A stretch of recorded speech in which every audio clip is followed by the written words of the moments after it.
Hello दोस्तों, the अध्ययन classes में आपका स्वागत है। बेटा अब एमपीपीएससी का एग्जाम बहुत ही करीब आ गया है। 26-27 तारीख को इसका पेपर है। केवल 7 से 8 दिन बचे हैं। तो इस 7 से 8 दिन में आपकी स्मार्ट रणनीति क्या होनी चाहिए वो मैं आपको बता रहा हूँ। बेटा आपको अब नई कोई बुक लेने की जरूरत नहीं है, नया मैटर पढ़ने की जरूरत नहीं है कि कोई नया मैटर लें, कि नई बुक लेकर आए, है ना, कोई नई चीज़ पढ़ें। उसके लिए आप बिल्कुल हट जाना है, बिल्कुल एकदम दिमाग से निकाल देना कि अब हमें कुछ नया पढ़ना है। अब आपको क्या करना है, जितना भी आप एक साल में पढ़े हो उसका 7 से 8 दिन में आप बेटा रिवीजन कर मारो, अच्छे से रिवीजन कर मारो। और आप जो 7-8 दिन में सबसे ज्यादा फोकस करो एमसीक्यू लगाने में। एमसीक्यू एक तो प्रीवियस ईयर के पुराने साल के पेपर के एमसीक्यू लगा मारो दम से, और उनका है ना डिस्क्रिप्शन भी पढ़ मारो। और उसके साथ में जो विभिन्न कोचिंग है, टेस्ट सीरीज निकाली है, तो कम से कम 4-5 कोचिंगों की टेस्ट सीरीज, 4-5 नहीं तो 2 की तो टेस्ट सीरीज मोस्ट लगा ही दो आप, है ना, 2 की टेस्ट सीरीज और फुल लेंथ वाली लगाओ और अच्छे से लगाओ बेटा। उसका डिस्क्रिप्शन भी पढ़ो और इसके साथ में आप रिवीजन पर बहुत ज्यादा ध्यान देना बेटा। नई चीज मत पढ़ना, रिवीजन पढ़ना। और जो किताब पे आप पढ़ रहे हो उसी किताब पर विश्वास करना। जो किताब आपने पढ़ी है 10 बार पढ़ी है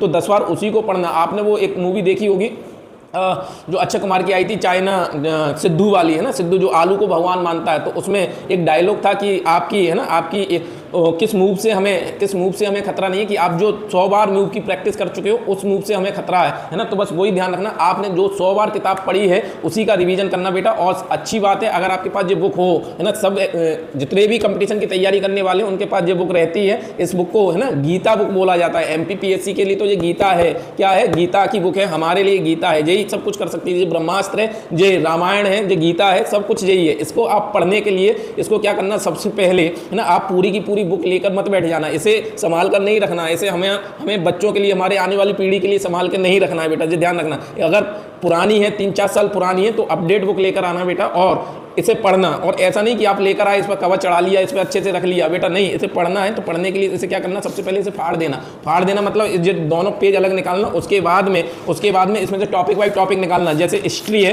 तो हिस्ट्री का पूरा हिस्ट्री का अलग कर लेना। जो हिस्ट्री के पेज हैं, इतने हिस्ट्री के पेज हैं, ये हिस्ट्री के पेज अलग निकाल लेना और पिंचिंग कर लेना। और उसके बाद में, है ना, पहले इसमें से क्या करना, इसमें 3 हिस्ट्री में 3 होती हैं, प्राचीन, मध्यकालीन, आधुनिक। तो बेटा इसमें से क्या काम करना, प्राचीन कितने पेजों में है तो प्राचीन के पेज अलग निकाल लेना। उसके बाद में आधुनिक, मध्यकालीन कितने में है तो मध्यकालीन के अलग निकाल लेना। उसके बाद आधुनिक कितने में है तो आधुनिक के अलग निकाल लेना। टोटल 25 से 30 पेजों में हिस्ट्री होगी, है ना, और 40 भी हो सकते हैं। लेकिन बेटा ध्यान रखना, उसके बाद जब आप इसको डिवाइड करोगे छोटे छोटे पार्ट्स में तो केवल 4-4, 3-3, 2-2 पेज रह जाएंगे। और जब आप मूड बनाकर बैठोगे कि आज मॉडर्न इंडिया रिवाइज करना है, क्या करना है, मॉडर्न इंडिया रिवाइज करना है, तो आप केवल वो 2 पेज उठाना जिसमें आपने मॉडर्न इंडिया लूसेंट के, उसे पढ़ मानना। आप कभी भूल कर इस बुक को मत उठा लेना रिवाइज करने के लिए। जो उठा लिया आपने रिवाइज करने के लिए, तो बेटा 7 से 8 दिन में जितनी मोटी बुक रिवाइज नहीं हो पाएगी। तो इसके लिए आपको क्या करना है, लूसेंट की बुक उठाना है, इसे फाड़ना है। मैं आपको क्या समझा रहा हूँ वो आपको समझ में आ रहा होगा। इसे फाड़ देना है। फाड़ना मतलब टॉपिक वाइज टॉपिक निकालना है। जैसे अब ज्योग्राफी का टॉपिक निकाल लेना, ज्योग्राफी के टॉपिक में से वर्ल्ड ज्योग्राफी अलग कर देना और हमारी इंडियन ज्योग्राफी अलग कर देना। तो इंडियन ज्योग्राफी आएगी तो इंडियन ज्योग्राफी पढ़ लेना, है ना।